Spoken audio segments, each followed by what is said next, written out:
इस कहानी की शुरुआत में हमें रिपब्लिक एरा का चाइना दिखाया जाता है, जिसमें किसी एक माइन में कुछ लोग खुदाई कर रहे थे, जहां हम एक मार्शल जेंग को भी देखते हैं जो यहाँ एक लड़की के साथ अय्याशी कर रहा था। लेकिन अब उस तरफ खुदाई करते करते एक मजदूर को एक पुराना कंकाल मिल जाता है, जिसके हाथ में एक सुंदर जेम लगी हुई अंगूठी थी, जिसे जल्दी वो उठा के छुपा देता है। पर अब यहाँ से निकलते वक्त वो मार्शल इसके हरकतों से जान जाता है कि ये जरूर कुछ छुपा के भाग रहा है, जिस वजह से अब वो डायरेक्ट उसे गोली मार देता है। जहां वो अंगूठी देख के जब वो खोलताल करवाता है, उसे भी वो कंकाल मिल जाता है, जिसके हाथ में एक ताबीज भी था, जिससे देख के उसकी एक असिस्टेंट लान का बताता है कि बॉस, ये तो एक टॉम राइडर की ताबीज लग रही है जो वो लोग सापी जगहों के प्रभाव से बचने के लिए लगाया करते थे। साथ ही में उस कंकाल के पास इन्हें एक सिलिंड्रिकल बॉक्स भी मिलता है, जिसके अंदर एक और मैप था। लेकिन अब तक कुछ सोल्जर्स मार्शल के पास मैसेज लेके आते हैं कि उसका बेटा जेंग डोंग को शहर में एक गैंग ने पकड़ लिया है। दरअसल उसका बेटा एक जुआरी होता है जो उस गैंग के पैसे खा गया था। जो सुन के मार्शल उसके असिस्टेंट लैंड से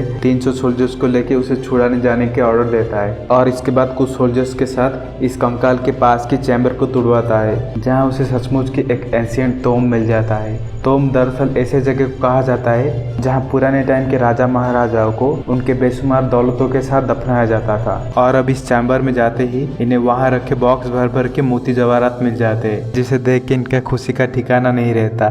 जहाँ साथ ही में एक बड़ा सा कॉफिन भी रखा गया था, जिसकी ढक्कन उठाने के लिए मार्शल अब ऑर्डर दे देता है। पर उसके पास जाते संगी वह जमीन के एक ट्रैप एक्टिवेट होकर इस चैम्बर की एंट्रेंस को ब्लॉक कर देता है, जिसे देख के मार्शल बाहर अपनी सोल्जर्स को इस दरवाजे को बारूद से उड़ा देने की ऑर्डर देता है। जहाँ इस तरफ कुछ बंदे उस कॉफिन को खोल देते हैं, जिसके अंदर सच में एक राजा को हीरे जवाहरातों के साथ रखा गया था। पर अब उसके पास जाते संगी उस डेड बॉडी के पास की जहरीली मशरूम की गैस रिलीज हो जाती है, जो कुछ ही पल में यहाँ की सब लोगों की स्किन को इन्फेक्ट करने लगता है। और अब तक तड़पता हुआ मार्शल का पैर एक और ट्रैप में गिर जाता है, जिससे अब जमीन के नीचे से बड़े बड़े भाले निकल के इसके बॉडी में घुस जाते हैं, जिससे उसकी यही मौत हो जाती है। साथ ही में इस तरफ थोड़ा ही डायनामाइट इस पूरे एरिया में भूकंप ले आता है, जिससे अब यहाँ के सारे लोगों की भी मौत हो जाती है। और अब सीन शिफ्ट होकर मार्शल के बेटे जेंग डोंग को दिखाया जाता है, जिससे लैन छुड़ा के ले आया था। वो कार में उसके पिता की मौत की खबर भी उसे सुनाता है, पर डोंग जैसे मरे हुए मार्शल की ज्यादा केयर नहीं करता था। लेकिन फिर भी वो उनकी डेड बॉडी को वहां से निकालने की सुझाव मांगता है, जिस पे लान फेंग फैमिली के फेंग सिजू नाम के एक बंदे के बारे में बताता है। दरअसल ये फेंग फैमिली कई पुराने सालों से ऐसे टॉम की ट्रेजर कलेक्ट करता रहा है, जिसके वजह से उनके पास इन सब की बहुत जानकारी रहता है। पर ये बंदा फेंग सिजू कुछ ज्यादा ही भला आदमी था, जो देश के बुरे हालातों की वजह से अपनी सारी दौलतों को दान में दे दिया करता है। अब नेक्स्ट सीन में डोंग उनके अड्डे पर कुछ सोल्जर्स के साथ पहुंचता है, जो जगह अभी भी सुंदर सुंदर एंशिएंट डेकोरेशन से सजाया गया था,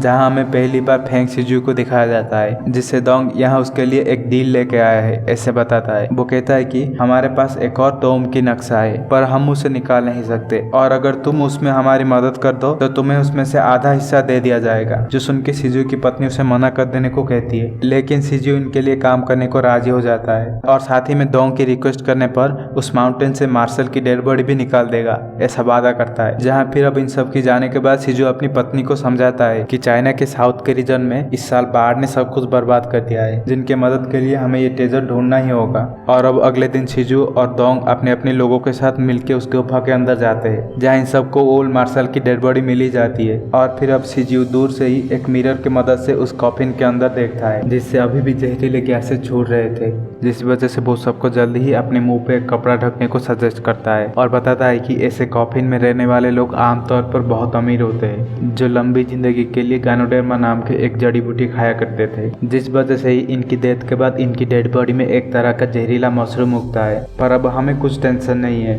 जब तक हम उसके पास नहीं जाएंगे हमें कुछ नहीं होगा। और इसके बाद वो अपने एक लॉयल अप्रेंटिस सिकाडा को इस बॉडी को उठाने को कहता है, जो काफी फुर्ती से एक रस्सी से इसे उठाता है, और ये सब इस कॉफिन से सारी जवाहरात निकाल लेते हैं। और फिर मरे हुए मार्शल के क्रीमेशन के बाद उस मैप के लोकेशन पे जाएंगे ऐसे डिसाइड करते हैं। अब फिर कुछ दिनों में मार्शल के लिए शोक सभा अरेंज किया जाता है, जहाँ अब उनकी बेटी जियाओ भी आती है, जो अपने साथ क्विंसान नाम के एक बंदे को लेके आई थी, जो सिजू की ही कजन ब्रदर था। दरअसल मार्शल के बेटा सिजू को हिस्सा देना नहीं चाहता था, इसलिए काम के बाद धोखे से इसे मार देने के लिए एक बंदे को ढूंढ रहा था, जहाँ उसकी बहन को क्विंसान के अलावा कोई और नहीं मिला जो सिजू से लड़ पाने की ताकत रखता था।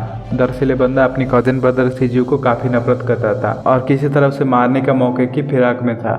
और अब कुछ दिनों में ये सब बहुत सारे सोल्जर्स के साथ उस ट्रेजर ढूंढने निकल पड़ते हैं। जहाँ शिजू बताता है कि एंशिएंट टाइम में इस माउंटेन के पास दुला नाम के गांव हुआ करता था, जहाँ तब के एम्परर का बेटा किसी तरह का अमृत ढूंढने आया था, पर वो कामयाब नहीं होता और किसी जादू टोने से उसकी मौत हो जाती है। जिसके बाद वो एम्परर यहाँ के इस सिटी को काला जादू से स्थापित करवा दिया था और फिर अपने बेटे के लिए पास के गुफा में एक टॉम बना दिया। जो सुन के ये सब बहुत खुश हो जाते हैं क्योंकि इन्हें जल्द ही रॉयल टॉम का ट्रेजर मिलने जा रहा था। यहाँ अब चलते चलते इन लोगों को एक बूढ़ा आदमी मिलता है, जिससे शिजू वो मैप दिखा के ऐसे स्ट्रक्चर के बारे में पूछता है, जिसपे वो डरा हुआ बताता है कि मैं नहीं जानता, पर इस माउंटेन के एक हिस्सा ऐसा है जहाँ किसी को ना जाने के लिए हमारे पूर्वजों ने बताया था, और अगर कोई गलती से वहाँ चला जाता वो जगह कभी उसे लौटने ही नहीं देता है। जहाँ ये सब सुनने के बाद शिजू बड़े पोलाइटली उसे शांत करवाता है और उसकी इन्फॉर्मेशन के लिए उसे शुक्रिया कह के आगे बढ़ जाता है। अब रात होती है और इस जंगल से भयानक भयानक आवाज आने शुरू हो जाते हैं, जिससे डरे हुए इनके सोल्जर्स आगे बढ़ना नहीं चाहते थे, जिस वजह से शिजू खुद ही आगे जाने की डिसाइड करता है और इन सबको उसकी बुलाने तक यहाँ वेट करने को कहता है। जहाँ उस रास्ते पर आगे बढ़ने पर उसे वहाँ बहुत सारी क्रीपी चीजें दिखाई देती है। दरअसल वहाँ पूरे इलाके में मरे हुए जानवरों को लटकाया गया था, साथ ही में जगह जगह में स्केयरक्रो जैसे स्ट्रक्चर्स वेपन के साथ टांगा गया था।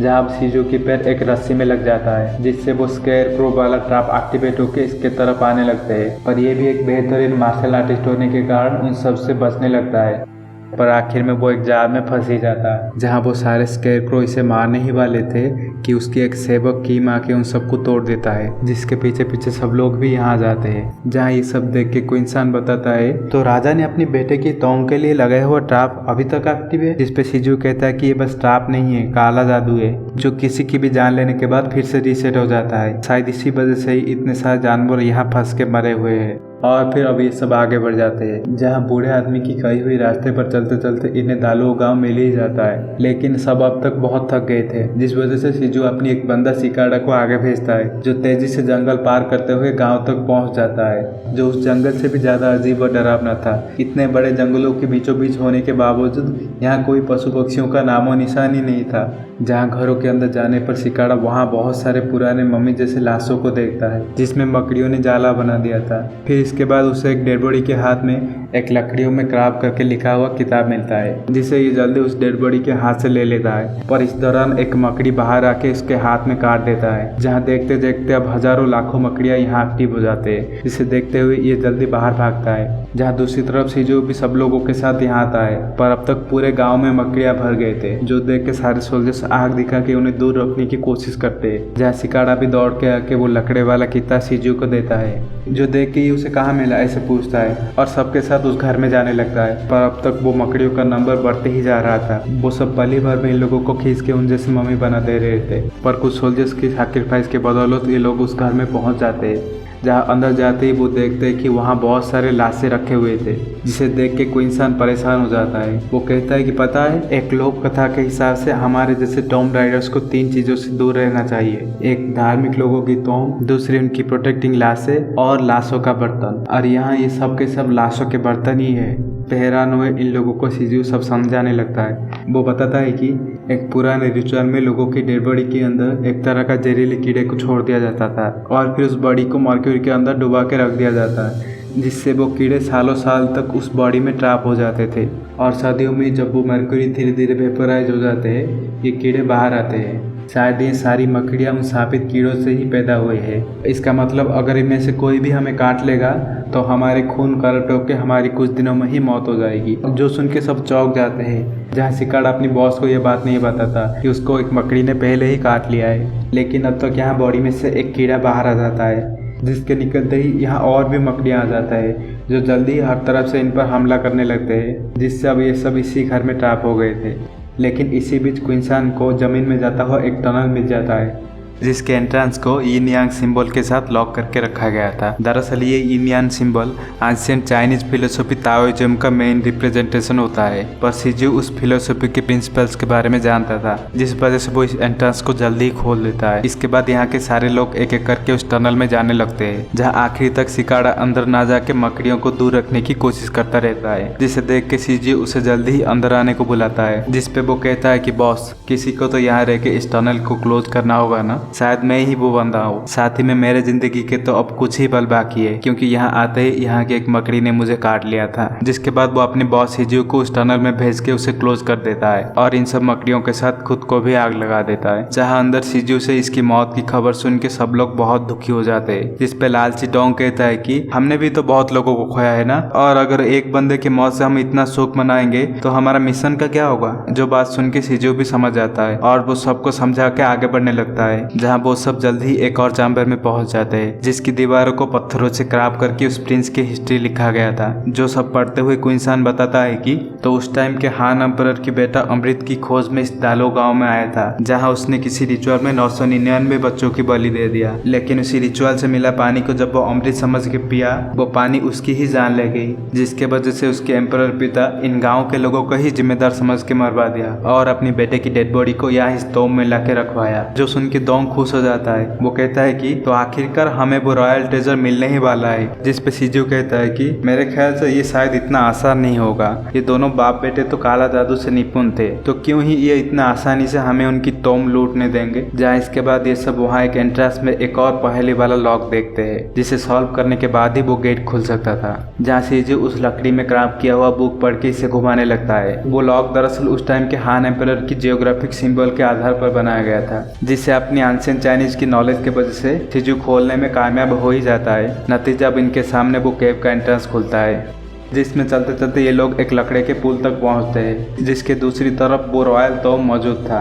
जहां इसकी मजबूती चेक करने के लिए शिजू का सेवक किम सबसे पहले इसे चल के पार करता है, जिसके पीछे पीछे ही सब लोग आगे बढ़ते हैं। पर अब वो सब पहुंचने वाले थे कि वो पुल ज्यादा वजन की वजह से टूट जाता है, पर शिजू अपनी फुर्ती दिखाते हुए वहां से बचने में कामयाब हो ही जाता है। और फिर आखिरकार वो सब उस ह्यूज टॉम में पहुंच जाते हैं, जिसके आसपास बॉक्स भर भर के ट्रेजर को सील करके रखा गया था। और साथ ही में उस चैम्बर के बीच में 2 अलग अलग कॉफिन भी थे। जिस पे डोंग पूछता है कि हम तो प्रिंस के टॉम ढूंढने आए थे ना, तो ये दूसरा कॉफिन किसका है। जिस पे शिजू बताता है कि ये दोनों जुड़वा कॉफिन उसी प्रिंस का है। ये एक बहुत खतरनाक किस्म का काला जादू है, जिसपे जब आदमी को एक कॉफिन में रखा जाता है, उसकी आत्मा दूसरी कॉफिन में जाके बस जाती है। पता नहीं एम्परर ने ऐसे क्यों किया है। शायद वो अपनी अमरता की चाह में मरने वाले बेटे को इसी टॉम में रखना चाहता था।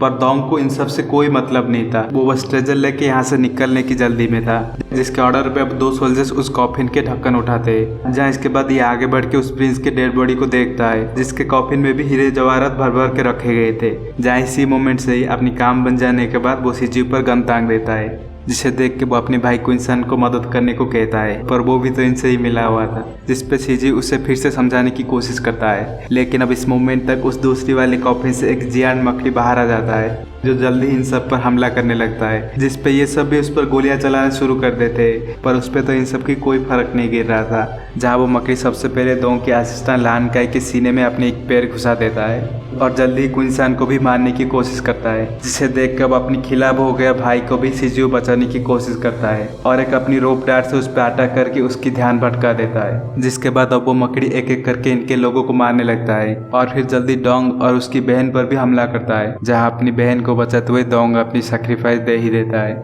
जो देख के अब शिजू कूदते हुए उसके सिर पर चला जाता है और एक नाइफ से उसकी आंखों पर हमला करता है, लेकिन उसे इससे भी कोई ज्यादा फर्क नहीं गिरता। जो देख के शिजू समझ जाता है कि इस चीज के होते हुए वो कभी ये खजाना नहीं लूट पाएंगे और वो वहाँ के सारे बचे कुछ लोगों को यहाँ से भाग जाने की ऑर्डर देता है। लेकिन वो मॉन्स्टर तो अब तक इनके सारे लोगों को मार ही चुका था। जहाँ अब किसी तरह बचते बचाते 4 लोग उस ब्रिज तक पहुंच ही जाते हैं, जिसके बाद शिजू अपनी रोप डार्ट को दूसरी तरफ फंसा के अपनी पत्नी और डोंग की बहन जियाओ को दूसरी तरफ भेज देता है और फिर खुद पार करके क्विंसन को भी बुलाता है, लेकिन वो तब रस्सी ही छोड़ देता है, जिसे देख के शिजू टूट जाता है। जहाँ क्विंसन अपनी गलती के लिए माफी मांगता है और इस मकड़ी को मारने के लिए खुद की सैक्रिफाइस दे देता है। वो उसके सिर पर एक नाइफ घुसा के उसके साथ ही पहाड़ से कूद जाता है, जो देखते हुए इन तीनों को उसके लिए बहुत बुरा महसूस हो रहा था। और अब सीन शिफ्टों के कुछ टाइम के बाद दिखाया जाता है, जिसमें हमें पता चलता है कि उस मकड़ी के मरने के बाद शिजू वहां से सारे खजाना निकाल लिया है, जो उसने अपनी वादा के मुताबिक चाइना के बाढ़ प्रभावित इलाकों को डोनेशन में दे दिया है, जिस वजह से इस रीजन में उसकी रेस्पेक्ट और भी बढ़ गई है। जहाँ इसी इन्फॉर्मेशन के साथ ये मूवी यही एंड हो जाती है। अब इस पॉइंट में मुझे उम्मीद है आपको ये एक्सप्लेनेशन पसंद आई होगी। अगर पसंद आई है तो जाते जाते लाइक कर देना और मैं मिलता हूँ आपसे अगले वीडियो में। तब तक बाय।